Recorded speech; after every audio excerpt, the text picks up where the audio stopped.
All right, welcome. Good morning, Dana and Frieda. Thanks for joining me today to talk about your upcoming workshop at Earthdance. Thank you Thanks for for having us. dialogue. Cool. So if we wanted to start with just a little introduction of the workshop, what it is, when it's happening, and what participants might expect to encounter for that weekend. Frieda, do you want to start? Sure. So we are so excited to host this workshop at Earthdance together, being two people who have our lives have orbited us back around around that piece of land, and we've been working together for I've known you for 15 years or something. Yep. And we've been thinking about working together for We've been dreaming 13 of about it them. for a long But time. kids and life and continents. So yeah, really, this is a long time coming of weaving together, Dana and I. And we're offering a workshop around dancing the landscape and being inside of our bodies and inside of a landscape at the same time. You want to say anything, Dana? Yeah, well, we together, Frieda and Dana, are calling ourselves elemental vessel, or maybe we're not so much calling ourselves that, but we're calling this animate practice that we are weaving together elemental vessel. And we could speak at great length about what this means and why we've chosen these words, but just to briefly touch on a few of the meanings of vessel, because it relates very much to how we will be dancing the landscape together with you. So a vessel, of course, is a container that holds something. But as Frieda so beautifully pointed out when we were talking this morning, a vessel is a container that is filled and it's also emptied. So it's not a container that we need to pack full and close the lid on. It's something that has movement in and out of itself. So that's one meaning of vessel. And another meaning of vessel, there's a beautiful vessel that Frieda just I wove. was literally just going to say, like, what about the basket that you just showed? Exactly. So a basket is a perfect image, and I think Frieda and I both really get excited about the image of basket because it's woven. A basket is woven, and so in this work that we do together, this play that we do together, we're weaving a lot of different threads, a lot of different perspectives, traditions, stories, positions, qualities are all being woven into this vessel. And of course, this is a vessel. This is our vessel. And this vessel is also a channel. So we can also think of vessels as these channels that carry nutrients, they carry blood, they carry water and plants. That's another meaning of vessel. And then there's the vessel that travels on the waters. And so hopefully that's what we're going to be doing together. We're going to be embodying and experiencing all of those aspects of being vessels in this workshop. It's really beautiful. Do you want to talk a little bit about like weaving and the idea of the loom as a practice that you were mentioning in terms of, again, what people might experience, but what you're hoping to invite people to explore through these metaphors? Sure. Yeah. Well, so first I'll say what we're not doing, which is, I know, not the greatest way to lead, but we're not going to be proposing any particular techniques or protocols or prescribed methods or methodologies. It's going to be much more, and is always, an ongoing, evolving, developing process of what we call interlacements. So looking at relationships and connections and fabrics or baskets of what, Frieda, of relationship. So looking at, like,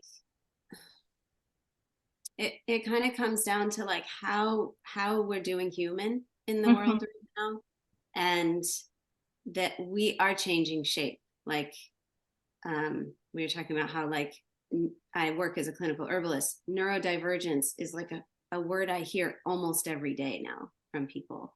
So we are diverging from whatever was normal, and we are literally changing the shape of our brains. Like our hippocampus, our little horns of time are shrinking. So how does that happen, and what does that do to the body? And how do we continue to do this this kind of vessel in this time of like really deep change, really deep systemic and climactic change? Like what needs to change and shapeshift in us in order to meet that with grace and hopefully some sense of like possibility instead of the constant impossibility of what's not going to happen, or what's, you know, the gloom and doom of like the world we live in that likes to feed off that. Mm-hmm. So yeah, using these practices to try and change shape, to organize towards what's happening like right now in the landscape, in the psyche, in the collective cosmology of us. I know when we were speaking earlier, two central themes that y'all mentioned were shapeshifting and wayfinding, both of which is concepts I love and practice. I'm wondering maybe if each of you want to take one of those, Frieda on shapeshifting and Dana on wayfinding, and just kind of talk about, or if it makes sense the other way, I don't know which. Okay, so maybe Dana on shapeshifting and Frieda wayfinding, and what those terms mean to both of you. Yeah, with pleasure. So I'll take shapeshifting because I'll just very briefly say that my primary roots in movement and dance came from my experience of being on a farm in Japan with the Japanese dancer Min Tanaka. And we spent our days under the sky, growing food, tending to green tea plants, and tending to animals. And the understanding was that was our dance training. And that was an extraordinarily deep and profound proposition. And one of the aspects of that proposition was through being exposed to all these other forms of life, we were slowly able to imitate them with our bodies in being present with all of these cohabitants of life and interacting with them on a regular basis. They sort of permeated our beings. And so then we were able to bring them onto the stage. Maybe we would just bring the chicken on stage through our feet only, or maybe we would, the growing, emerging plant would just be alive in the side of our neck. But we became these vessels for all of the living information that we were surrounded with. And this speaks to a really ancient skill of human beings. We are magnificent imitators. We aren't the fastest, we aren't the strongest, we don't have the best camouflage, but we do have this miraculous ability to be able to observe and imitate others, including other humans or other life forms. So this shape-shifting is part of how we have managed to navigate this extraordinarily complex environment. And it's a talent that permeates our creative expression. It affects our communication. It basically touches every aspect of our humanity. And so to be able to do this today as contemporary humans alive with some element of creativity and agency and self-empowerment, so that we can respond to these incredibly dynamic, shifting challenges that are always present, that are just an innate part of life. This is a creative challenge that I think it holds enormous potential and opportunity for us as humans. I could go on and on about shape shifting, but we will be going into elements of how we can be facile and fluid as shapeshifters. If I can just for a second, just come in on that, because I've never been to Japan, but one thing I've been tracking, especially when the Marie Kondo show came out, if you remember, like the kind of house, which is like this animism practice, but there's an argument that Japan is like what's called a neo-indigenous culture, which is the idea that because they were able to close themselves off to the West for so long and not be overtly colonized, they still retain like an animist cosmology, but then can take from modernity and like Westernism and kind of integrate it into an animist framework, which is why I think like aesthetically so much like Japanimation like it just has that really animist like organic quality still, which feels very different from the West.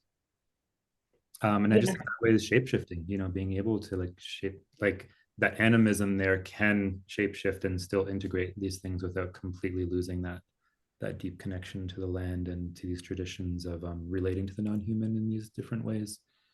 Yeah, I would agree that that definitely aligns with my experience there.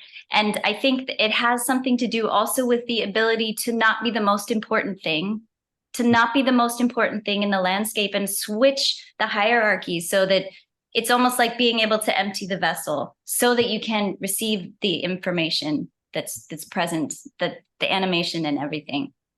And we tend to not be as skilled at that here in the West. We like to place ourselves as the subject of the painting always, rather than this little tiny figure that is difficult to see amidst the mountain and the trees. It's beautiful. Thank you. And I feel like just to like braid in Dana, like it's like we are great mimics and we are also more of a mediumship than we know. I feel like like we are more alchemical, actually, not the alchemist, but the alchemy itself. And just tapping into that, that's like a great reservoir of innate wisdom that's not about human centric, thought, essentially. Up here. Yeah. And it kind of, when you said like empty the basket, so we empty the basket, and that's where I feel like the wayfinding shows up, is getting to the place where you empty yourself enough to notice what else is happening and where you are in relationship. So one of the things I do in my spare time, one of the things I dream about doing all the time is tracking and going out in the land and tracking that family of squirrels and that little fox that just redug their burrow for the winter, and getting to know the pathways of the landscape in relationship to other beings. And again, like decentering my square house, in my field of vision. And actually practicing that. I feel like we can talk about that forever. I can read books on it forever, but what is the physical practice of doing that? And kind of like sitting and making this basket for 48 fucking hours of like sitting and twining and weaving and continuing and trying to be like, and what is being woven in my pelvis, and what are my blood vessels doing in relationship to the smell of this willow coming off, which is of course an anti-inflammatory and pain reliever, and how is it helping me navigate? How is the willow helping me navigate the willow itself? So like all the ways that we are threaded, just identifying them. And there's nothing like profound or amazing about this work, because it just is. Like it's just the like the tea leaves after the tea is gone. Like what's left. Yeah. Right. Sorry, Dana, were you gonna come in on that? Or? Well, I was just gonna to yarn into that I'm imagining for this weekend workshop, we're not going to propose that people go out and make these massive shifts in our life, although certainly maybe people will be inspired to do that, and that's amazing if they can follow that impulse. But rather, what are the small, subtle shifts that we can make that will reinforce this this cellular knowing that we all still have. It's not gone. It's just asleep. Like, what are the little ways that we can wake up these senses that are just they're our commons. Just in the same way that the folk dancing that you were speaking of earlier, Christos, those are our commons. Dancing is our original commons, and it's just recently become the purview of very, very selective, extremely talented, remarkably shaped people. So thinking about how we can sort of reclaim these really elemental aspects of being human. Mm-hmm. In small ways that we can take back to our lives and weave into our lives. As practices? Yeah, as practices. Yeah. Yeah. One of the things we talk about are the micro practices. Yes.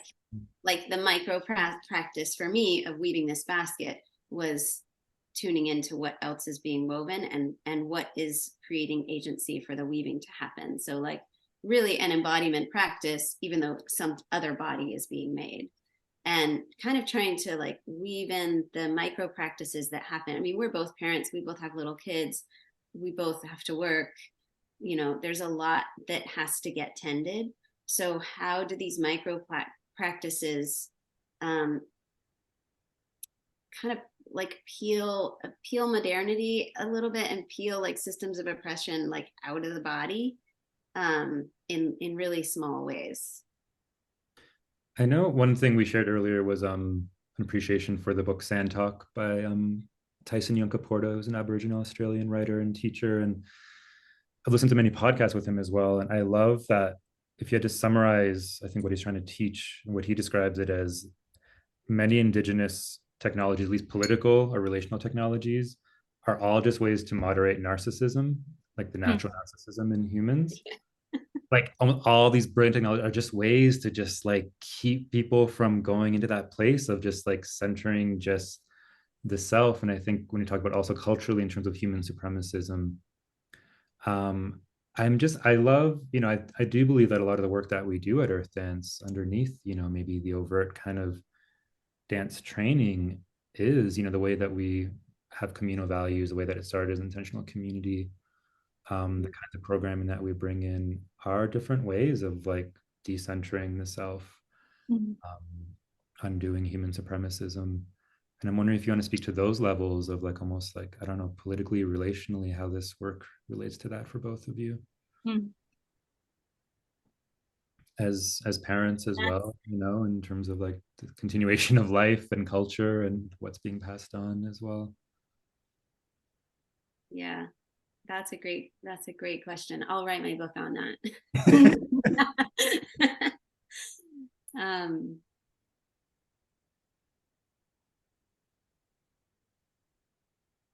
Yeah, the like having contact improvisation in the mix, like just to bring that in as a real pillar to like my work as a human, and contact improv for so long for me was this great metaphor of how to be alive and in relationship in the world, of like, all right, is this conversation, are we meeting each other with equal weight here? Or are you pushing me over, or am I pushing you over? Like just really this like simple, tangible form that can really express what's happening relationally. And I was talking to a dear friend, another Earthdance member, community member yesterday, about like needing to support somebody else who's in a deep place right now of imbalance and illness, having to keep supporting and keep leaning over into that. And we talked about him, like when he tries to do that with his arm and kind of lift and wrap someone, he can only do that so long. And when he hits 40, that's not going to work anymore, right? So talking about like what are the ways that the bones just actually strengthen by the weight as it's coming in. So the kind of physical fixing of and knowing of our place can change how we experience things, and like really experience like nuance, confusion, suffering, I would say, in relationship, like helping to untangle those. I feel like there is a lot of grief coming off the landscape right now in certainly in California, where I recently moved from. It's palpable. It's like a mist, but also here in the form of tears and rain and water. And I feel like tapping into the body opens us to those places of suffering. But then how do we suffer with? And how do we be in relationship to whatever is coming off of the land? So kind of widening and pulling out that idea of who we're dancing with, like physically, actually, like in intangible body ways. Beautiful. Yeah. What comes up for me is a memory. I had the great fortune to be able to work a little bit with Anna Halprin, and we were working on a piece. My husband was directing it, and I was sitting with her, and we were watching something happen. We were performing outside in the San Francisco Bay, on the bay, and we had this moment of insecurity of like, does this piece mean enough? It was actually an homage to her life, this particular piece, but we had this moment of insecurity of, is this enough? Does this mean enough? Especially in this moment where it feels like it's important that the art touches on these essential issues that we're facing right now on the planet. And we talked to her about that, and we asked her, and she said, and I will never forget this, I will carry this with me forever. She said, just dancing outside is a political act. It's a deeply political act.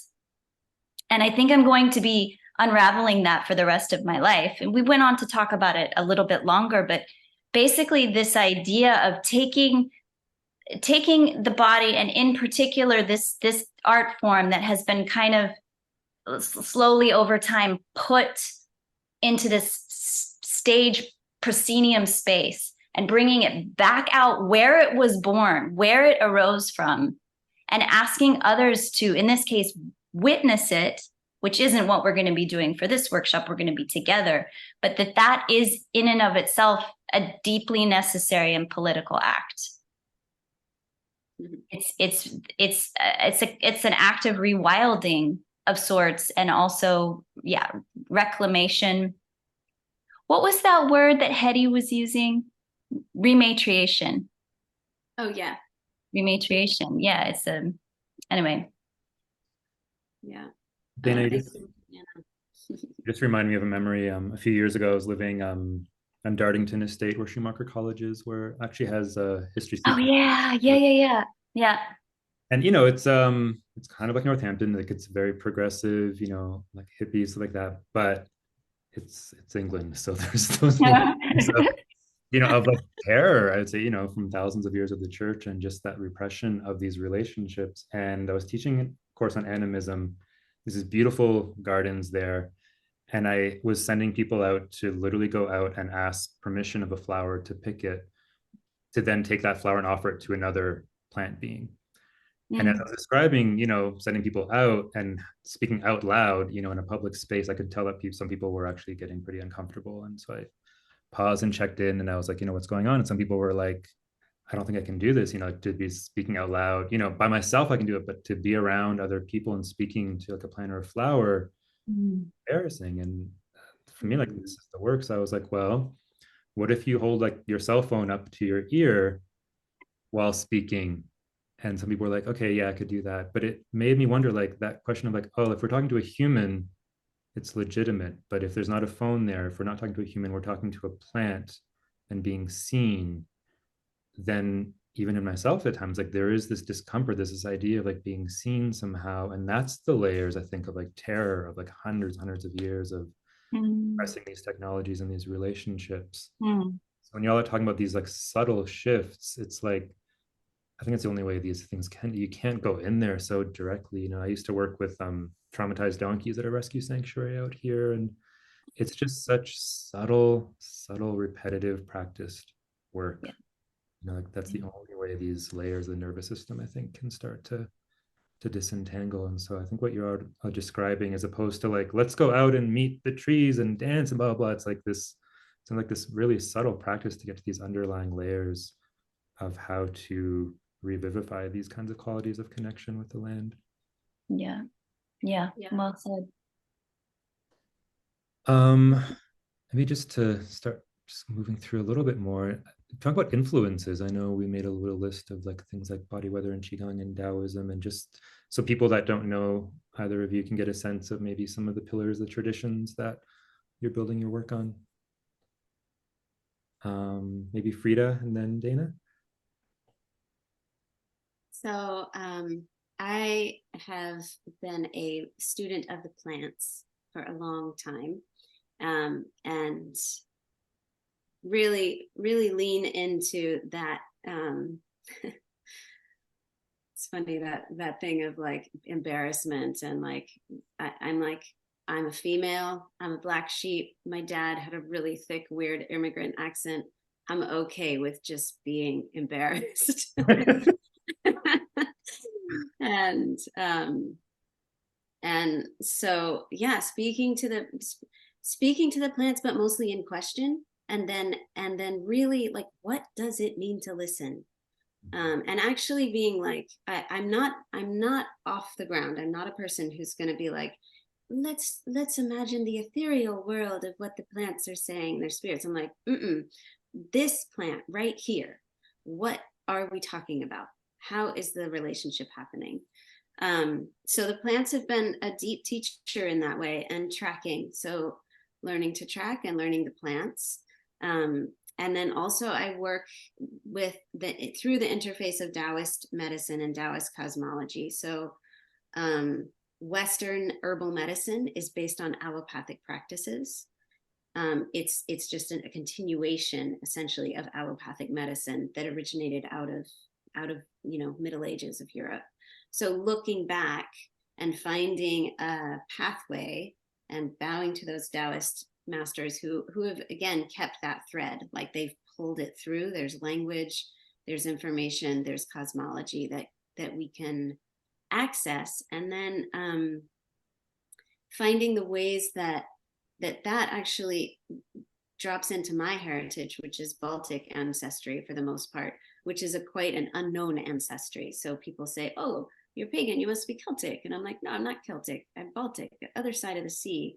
But because these practices are arising out of the ground and the landscape and the relationship to the sun, they get repeated over place and time. So using Taoism to see the overlays of the archaeological information from the Baltic tribal, kind of what the Baltic people are kind of called the stubborn pagans, because they lasted a long time because they didn't have a language, a common language that they could write through.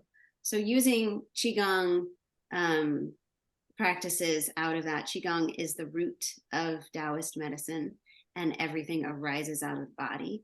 So using Qigong as a really key pillar practice and a way to understand like how the body is mapping itself and how our emotional experience of the world is coming out of the landscape of the body, rather than we're experiencing it and then it comes down. So really using this pathway as the point of inquiry. And then, contact improv and compositional improv at Bennington College years ago, and like really teasing into that work with lots of different teachers in that lineage. You know, Sarah Shelton Mann was one of my main teachers in that. And bowing to them, and also trying to not name anything in particular, because we're doing this work of not naming as a way to decolonize the work and let it belong back into the commons, essentially, and back into our innate intelligence. Awesome. Thank you. Yes, so I'm a dancer, and my definition of dance, I've made it my life's purpose to keep that definition so big and so vast that I will always fit there, and anyone else who wants to be there will fit there as well. I'm also a multi-potentialite. I love diversity. And so I've practiced many different forms of movement and have had episodic periods of going really deep, but really like to go wide. And at this point in my life, I'm searching, like Frieda was just saying, searching for the universal principles that are threaded through so many different practices. So as I mentioned, I did body weather with Min Tanaka in Japan for years. And Buto dance is one name for what we did. It's not the name that I particularly identify with, but that's what some would call it.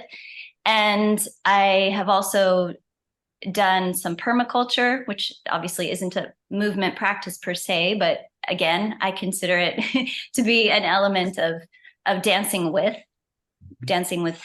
landscape. And I have done and refer often to the Chinese internal arts as well. And those can be practiced with many different applications. They can be martial, they can be medicinal, they can be spiritual. And I've mostly practiced them as a wellness in the more healing medicinal aspect of them. Although I also really draw a lot upon the poetry that exists in those Taoist forms. There's absolutely incredible imagery that's present in those practices.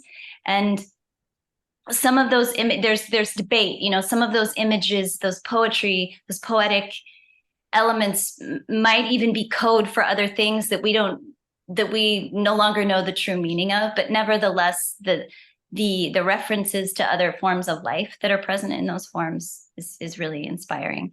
And in the last chapter of my life, I've been studying the Axis syllabus, which I find really inspiring in how it encourages us to move in harmony with the actual structure of our body, not from some sort of imposed aesthetic or concept, but rather really working with this landscape, moving with the contours of this landscape in a harmonious way. I also am deeply inspired by Fighting Monkey. I'm inspired by FM Teacher. And while I can't quite access the extraordinary athleticism that form represents, the playfulness and the rigor and the attention to how we communicate and how we engage with problems and challenges, that I find extremely exciting and interesting. And those are some of the primary practices that I'm drawing from. Awesome. Thank you both. I think maybe for our last, just maybe one last question, centering the relational, I'm wondering if both of you might want, so have you guys worked together before, or this is the first time you're, yeah, okay. At the last year, kind of cultivating this work, and we have an apprenticeship that goes year long, that went last year and is going this year. So this is kind of a drop on this piece of land together. Yeah. So the question would be, what do you love about working with the other person? Mm-hmm. And then your relationship to Earthdance. Why Earthdance? What relationship is, and what are you excited about doing this work? Frieda is an absolutely remarkable human being, one of the most multi-talented individuals I've ever encountered. The realms that she inhabits and the perspectives that she brings to me and anyone that she works with, the way that she's a phenomenally talented writer, and her relationship with language is such that just in the words that she chooses, she helps me see the world in a whole new way. So she moves me profoundly with her words and with her actions and how she lives on this planet. If the zombie apocalypse should come, I really hope I'm near Frieda in that moment. No, but really so inspiring. I learned so much in working with you, Frieda, and I'm so excited to see what unfolds with this particular meeting on this particular piece of land. Mm-hmm. Okay, my turn. So Dana, I've surrounded myself with dancers most of my life, like growing up dancing, dance major, be a dancer, blah, blah, blah, dancer. And you're my favorite dancer. You're my favorite dancer to watch and to be with, because there's a way that like the transmission between, like you were saying, like whatever's happening, like that little bit of wind on your throat is transmitted to whoever's gets to be your witness. And that feels a little bit like a superpower that also gets translated in how you speak, and how you speak with such like excitement and positivity, and not like bright siding, but like actually dropping into like the plumb line of what is really good and juicy in the world. So it's really fun to work with you. I feel like there's never, I have yet to have a conversation with you where we're like, what should we talk about now? What should we do? It's like, there's like sparks that I feel like just kind of light up. And also really just seasoned teacher of like how to really break down movement patterns for any body. And I appreciate that because I work as a Qigong teacher and working in with a lot of sick people as an herbalist. There's a lot of people who can't do all the things. You know, there's a real ableist vibe in the like dance world. And as I get older, I kind of notice that. I'm like, what does it mean to really be inclusive and have movement be the essential thing that creates our form? Because like the movement comes first and then the form is created. So how does that movement keep opening and changing and inviting us into different shapes, no matter our skill or ability? So I love that about you. And then just Earthdance. Gosh, when I was 22, I slept under an apple tree for 4 months at Earthdance, and fell in love with the warblers and the thrushes and the creek in the back, and visiting the landscape in a way that really held me kind of like standing inside of a bouquet of flowers. Feels like the landscape, it's just like it will come up and meet you and surround you. And so I'm really excited to just be in the landscape and also do some tending. Like, what does it mean to tend that land that has really like created Earthdance? My assumption and my story is that that land that is called Earthdance now made Earthdance happen and invited Earthdance to come and grow there. And that feels like a really clear pathway, even though not so many of us notice that who go and dance upon the land. So I'm really excited to get in that landscape, and with the native trees and with the European, you know, plants who have been brought over and naturalized, and the meeting of those two continents in a really particular way. Thank you. Can I tell one really short Earthdance story? So about 18 years ago, I was planning to go to Earthdance for the first time, and I was going to make my way across the country from California to Earthdance. And I can't even remember what the workshop was I was going to take, but I was so excited. But on the way to Earthdance, I met this beautiful man, and he invited me to do something else. And I deliberated about it for a minute, but then I was like, I gotta cancel the Earthdance gig because I gotta go with this man, which I did. And I was sad. But that man is now my husband of 17 years. And I have never been to Earthdance. So I would say, you know, that I'm really sad that I've never made it to Earthdance, but the reason I've never made it to Earthdance was really good reason. So I feel like it's in an odd way, it is a full circle. And it's like, finally I get to have that date with Earthdance that got canceled 18 years ago. So I'm really looking forward to meeting that place. We didn't have to choose. You get both in the end. Yeah. Just over a longer amount. Yeah. Just got to zoom out. That's awesome. I didn't know that about you and Shin, that you're on your way to Earthdance. Yeah. Yeah. All right. Thank you both so much. I'm loving this conversation, getting to know you both and the work you're bringing to Earthdance, and Yeah, on behalf of Earthdance, thank you for bringing all your knowledges, all your skills, all the places and people you're claimed by, and sharing it with participants who will be attending.